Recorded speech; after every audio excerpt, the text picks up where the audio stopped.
आज बलरामपुर में हम लोग राष्ट्रीय अधिकार मोर्चा की कार्यकारिणी में अपनी बैठक के लिए उपस्थित हुए हैं। और आप जैसे जानते हैं कि जिस तरीके से सामान्य वर्ग का उत्पीड़न और ब्राह्मण समाज का उत्पीड़न इस सत्ताधारी सरकार में हो रहा है, विभिन्न तरीके से आपने देखा होगा SC/ST एक्ट का दुरुपयोग इस सरकार में सबसे ज़्यादा हुआ है। इसके रोकथाम के लिए माननीय सुप्रीम कोर्ट ने 2018 में सुभाष काशीनाथ महाजन वर्सेस स्टेट ऑफ महाराष्ट्र का जो 2018 का दिशा निर्देश थे, ये मानते हुए कि सामान्य वर्ग और OBC वर्ग के साथ SC/ST एक्ट का दुरुपयोग के कारण अत्याचार हो रहा है, तो उन्होंने कहा था कि 3 दिशा निर्देश के साथ आगे SC/ST एक्ट को सुधार किया जाए। पहला, बिना जांच के SC/ST एक्ट में कोई भी गिरफ्तारी FIR न की जाए।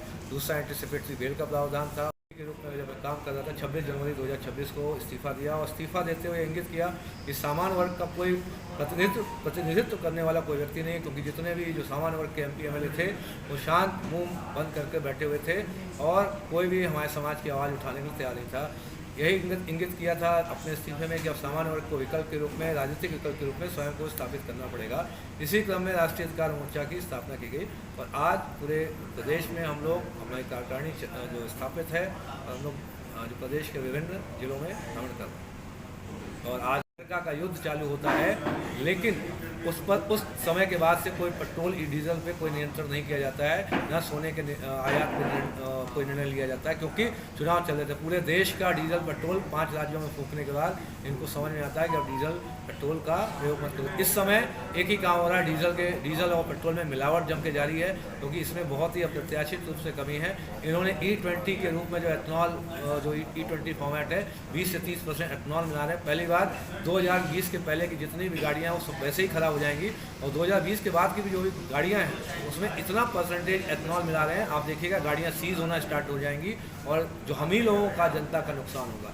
तो ये देश विरोधी लोग स्वयं में हैं, एक दूसरे को गाली 2 करोड़ लेके भाग गई, 3 करोड़ छोड़ गई, ऐसे करते हुए जब 1 करोड़ बचा है तो एक ढांचा खड़ा कर दिया जाता है जिस पे पानी भरेंगे, लोड नहीं झेल पाएगा। जब 4 करोड़ लूट के ले जा चुके हैं तो 1 करोड़ में सिर्फ ढांचा खड़ा है जिसमें सीमेंट भी नहीं है, हल्की सरिया, पानी भरेंगे, लोड से गिर जाएगी। इसी तरीके से आप केरला का हाईवे प्रोजेक्ट देख लीजिएगा, केरला का हाईवे प्रोजेक्ट डालिएगा, 1881 करोड़ का एक प्रोजेक्ट दिया जाता है जिसमें 48 करोड़ रुपए किलोमीटर। एक नॉर्मल हाईवे की जो बनती है, हाईवे का 1 किलोमीटर की रोड बनती है 14 करोड़ रुपए प्रति किलोमीटर से बनती है। आपने 45 करोड़ रुपए प्रति किलोमीटर पे आपने हाईवे का एक प्रोजेक्ट दिया जाता है, उसको ही एक सब कॉन्ट्रैक्टिंग करते हैं किसी दूसरी कंपनी को 980 करोड़ रुपए में। मतलब बीच में सिर्फ इनकी गुजराती गैंगस्टर्स की एक कंपनी आती है, वो 900 करोड़ रुपए लूट के ले जाती है सिर्फ सब कॉन्ट्रैक्टिंग करके। ऐसे करके देश में इनकम टैक्स का पैसा लूटा जा रहा है। अभी देखिए गंगा एक्सप्रेस में बनाया, आपको उसका इतना महंगा गंगा एक्सप्रेस बनाया, उसका जो टोल कितना महंगा है और अभी धंसना चालू हो चुका है। ये स्पेस टेक्नोलॉजी वाली बताते हैं, हमने स्पेस टेक्नोलॉजी यूज़ करी।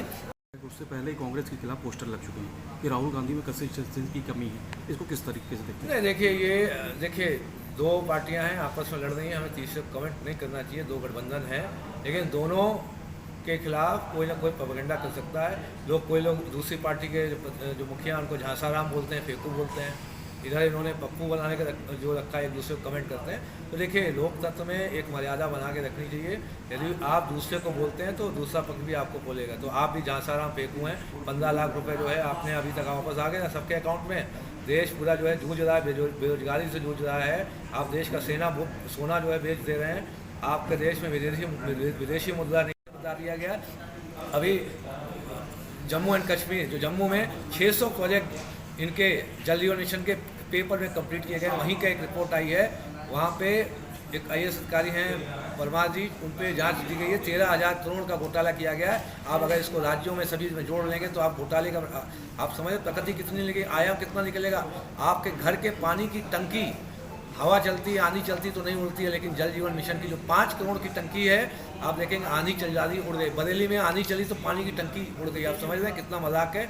लखीमपुर खीरी में पानी की टंकी में पानी भरा जाता है, पानी की टंकी गिर जाती है। 5-5 करोड़ की पानी की टंकी का ख्याल है, क्योंकि इन्होंने 5-5, 3-3, 4-4 कंपनियों का सब कॉन्ट्रैक्टिंग मोड होते। कभी अपने रिटर्न में आप देखा होगा सोने का डिक्लेयर नहीं करते हैं। अगर आपने सोने का डिक्लेयर नहीं किया, आपके लॉकर से सोना निकाल लिया भी जाएगा, तो आप क्या बोलेंगे? तब ये जाएंगे कहने के कहाँ ये आपका फॉर्म 16 में या रिटर्न कहाँ है इनकम टैक्स का जिसमें आपने सोने का उल्लेख किया है, और ये वहाँ से चोरी करेंगे। क्योंकि देश में इस समय सिर्फ 13 महीने का फॉरेन करेंसी बची है 13 महीने के बाद देश बहुत ज़्यादा कंगाली में जाने वाला है, क्योंकि बाहर से कोई विदेशी मुद्रा नहीं आ रही है।